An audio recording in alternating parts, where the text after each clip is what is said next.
जय हिंद साथियों, डॉक्टर संग्राम पाटिल बात कर रहा हूँ। साथियों, मैं इंग्लैंड में रहता हूँ और मैं यहाँ पर हॉस्पिटल में काम करता हूँ। तो यहाँ के जो जूनियर डॉक्टर्स होते हैं, सीनियर डॉक्टर्स होते हैं, नर्सेस होते हैं या कोई भी मेरे असिस्टेंट वगैरह सेक्रेटरीज, इनके साथ हमारा सामाजिक वार्तालाप भी होते रहता है, नेबर्स जो है उनके साथ।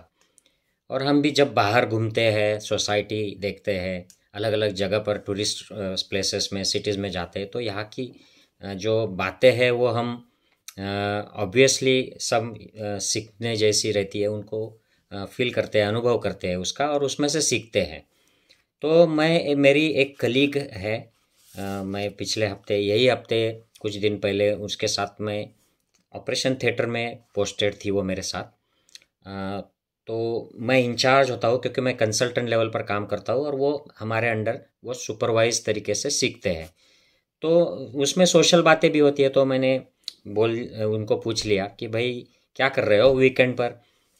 तो वो शायद वो अर्ली ट्वेंटीज़ में होगी लड़की, पर 24-25 साल की होगी, जूनियर डॉक्टर है या उससे भी थोड़ी कम होगी। तो वो कहती है कि मैं जाऊंगी पहाड़ियों में और थोड़ा सा हाइकिंग करूंगी, कैंपिंग करूंगी और बस वीकेंड अच्छा एंजॉय करूंगी। तो ये मुझे कोई आश्चर्य नहीं हुआ, लेकिन मुझे अच्छा लगा। मैंने उसको अच्छा एक्सप्रेशन दिया और बोला दैट्स गुड। और ये यही बातें मुझे अलग अलग जो मेरे जूनियर्स होते हैं, लड़के तो बताते ही है, लड़कियां भी बताती है कि मैं आज शाम को थोड़ा सा हमारे यहाँ पे माउंटेन्स है, जंगल से, तो जंगल वॉक करूँगी और वहीं पे कैंप टेंट लगा के कैंप करके सो जाऊँगी और फिर सुबह वापस आऊँगी। तो ये लड़की फिर उनको पूछता हो कि आप अकेले जा रहे हो या कोई साथी भी है आपके। तो ज़्यादातर ये लोग अकेले सोलो कैंपिंग को जाते हैं। तो अपने पीठ पर जो बैकपैक होता है उसमें टेंट डाल देते हैं लाइट वेट और फिर घूमते रहते हैं। उन्हीं उन्हीं के साथ खाना भी लेते हैं और अपना सब सारा चल के जब होता है तो एक साफ सुथरी जगह पर ये अपना टेंट लगाते हैं और वहीं पे सो जाते हैं और सुबह उठते हैं और फिर और चलना शुरू कर देते हैं। तो ये लड़की मुझे बता रही थी कि मैं पिछले couple of months ago England में ऐसे ऐसे ट्रेल करने गई थी। तो मैं 8 दिन तक ऐसे ही चलते रही, घूमते रही अकेली। मैं पूरा सारा अपना सामान पीठ पर लेकर, और बीच में जहाँ पर भी मैं थक जाती थी, रात हो जाती थी, वहीं पर मैं कैंप लगा के सो जाती थी, सोलो, अकेली। तो ये बात मैंने बहुत सारे लड़कियों से यहाँ से सुनी है। कोई कोस्टल वॉक करने जाती है लड़कियाँ, तो वो बहुत बड़ा वॉक होता है तो वहीं पे टेंट लगा कर सोती है। कोई पहाड़ियों में जाती है, कोई जंगल में जाती है, तो कोई ऐसे ही जनरल जो वॉक होते हैं नेचर में उसमें जाती है। तो ऐसा जो कल्चर है वो यहाँ पर काफ़ी सारे देशों में दिखाई देता है। यूरोप के बहुत सारे देश, अमेरिका, कनाडा, ऑस्ट्रेलिया, न्यूजीलैंड, कि यहाँ पर लड़कियाँ अकेले ट्रैवल करती है।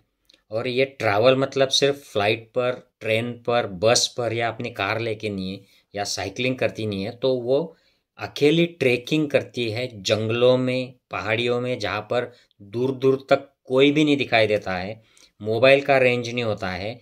अगर वो चिल्लाए तो उनको हेल्प भी नहीं मिलेगी। ऐसी जगह पर वो अकेली सोलो ट्रैक्स करती है और सोलो कैंप करके टेंट लगा के सोती है रात में। और दूर दूर तक आजू बाजू में कोई भी नहीं होता है, मोबाइल रेंज नहीं होता है। और उनको मैं मेरा ऑब्वियस सवाल तो ये होता है, क्योंकि मेरा मन जो है वो भारतीय मन होता है, कि भाई तू रात को अकेली सोती है, मोबाइल नहीं है तेरे पास, तेरे को डर नहीं लगता है कि कोई आके टेंट फाड़ेगा, तेरा रेप कर देगा, तुझे उठा के लेके जाएगा, तेरे पैसे चुरा के लेके जाएगा। तो वो सारी एक जवाब देती है कि नहीं, ऐसा कोई भी एक्सपीरियंस आज तक हमें नहीं हुआ है और ऐसा डर भी हमें कभी नहीं लगता है। एक तो बोली थी कि तू ऐसी बात कर रही है तो मुझे अगली बार जाऊंगी तो डर लगना शुरू हो जाएगा। तो या तो फिर, नहीं तो फिर मैं जहाँ पर मोबाइल का रेंज है वहीं पर कैंप लगाऊंगी, टेंट लगाऊंगी। तो ऐसे मजाक में वो बोल दिया उन्होंने। और भारत जैसे देश में तो हमारे यहाँ पर ऐसे दिन दहाड़े लड़कियों को छेड़ा जाता है, बलात्कार हो जाते हैं, उनकी वायलेंस हो जाता है, उनका अटैक हो जाते हैं।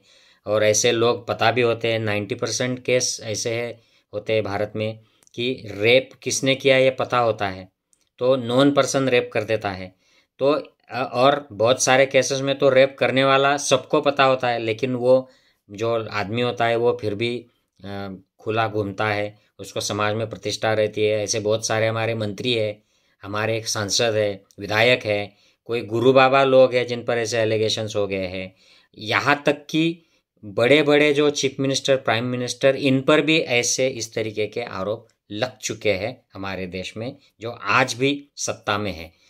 तो ये जो कल्चरल बात है साथियों, कि यहाँ पर इतनी सेफ्टी क्यों, और हमारे जैसे देश में जहाँ पर फीमेल्स को माता ऐसे करके हम ये नौटंकी करते हैं, ढोंग करते हैं, लेकिन ये माता जो है ये सुरक्षित नहीं होती है। इसको नंगा कर दिया जाता है दंगों में, और उसको घुमाया जाता है, फिर उसका सामूहिक बलात्कार कर दिया जाता है, उसको मार दिया जाता है।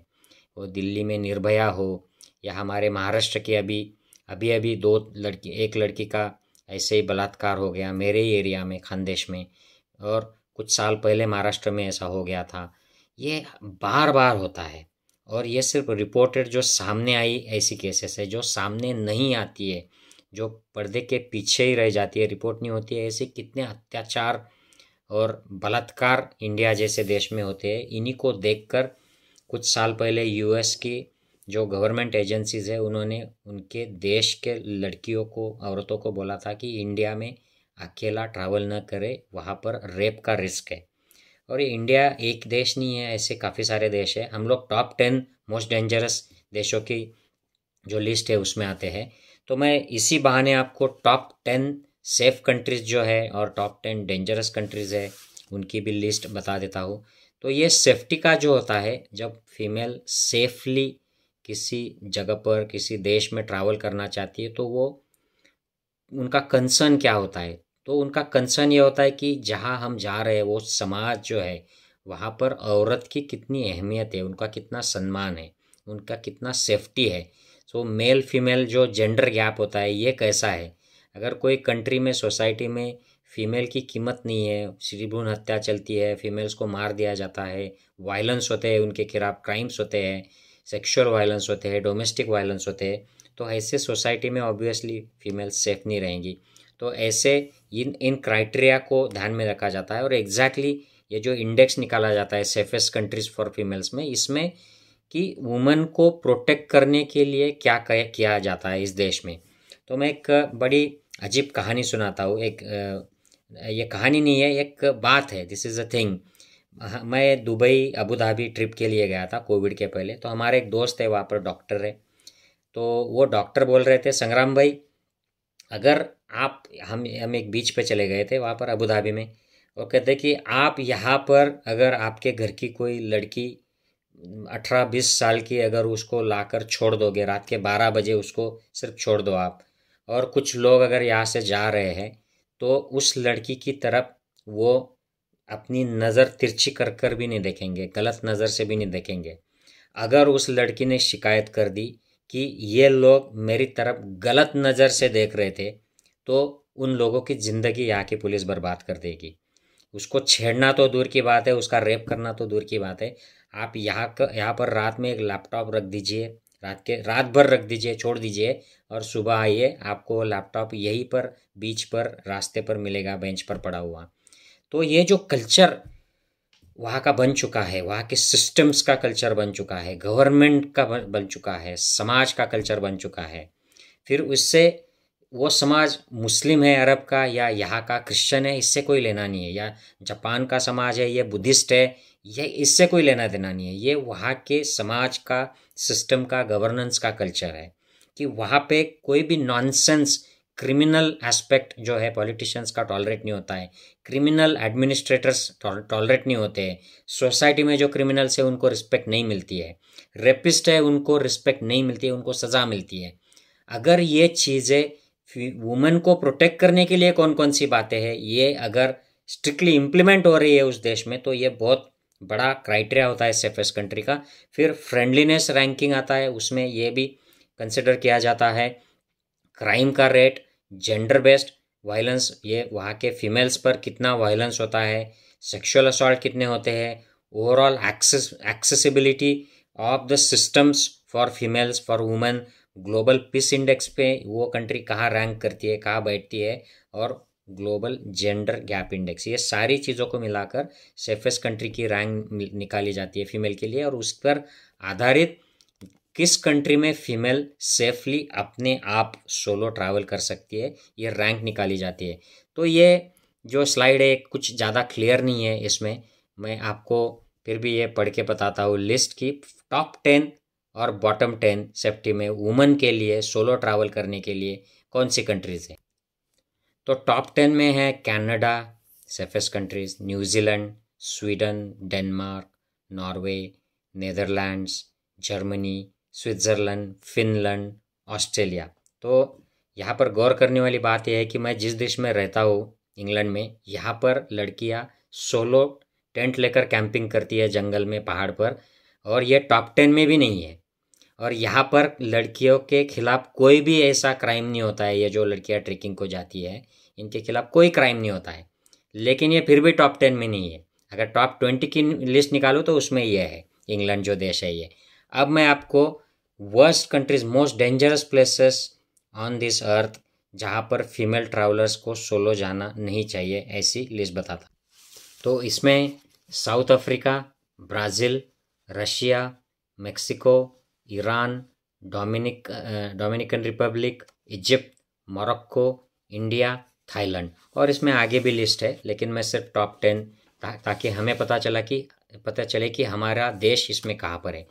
तो साथियों, सिर्फ हम वेल कल्चर्ड है, हमारी संस्कृति महान है, और हम दुनिया के सबसे बड़े पुराने संस्कृति है, हमारी सबसे पुरानी धर्म की रीति है, हमारी सबसे पुरानी भाषा है, और हमारी संस्कृति जैसी कोई संस्कृति नहीं है, ऐसी बातें खुद के प्रशंसा में करना अलग होता है, और एक्चुअल में ग्राउंड पर हमारी सोसाइटी कितनी सेफ है, हम हमारे वुमेन को कितना ऑटोनॉमी देते हैं, सेफ्टी देते हैं, उसको कितना सेफ फील कराते हैं, ये बात अलग है। इसमें हम बहुत बैकवर्ड हैं, टॉप 10 मोस्ट डेंजरस कंट्रीज़ में हैं।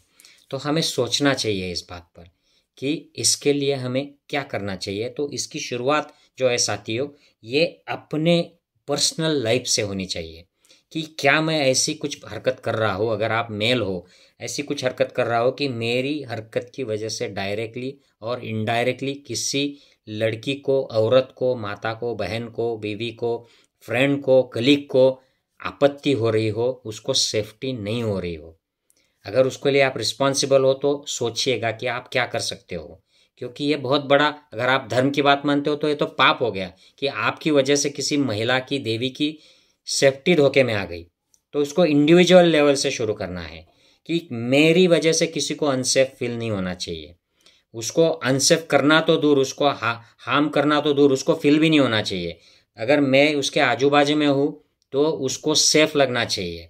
तो इसको सिर्फ धर्म का, राम का, शिवाजी का, महाराणा प्रताप का नाम लेकर ये बातें नहीं चलेगी, बड़ी बड़ी बातें करके ये बातें नहीं होती है।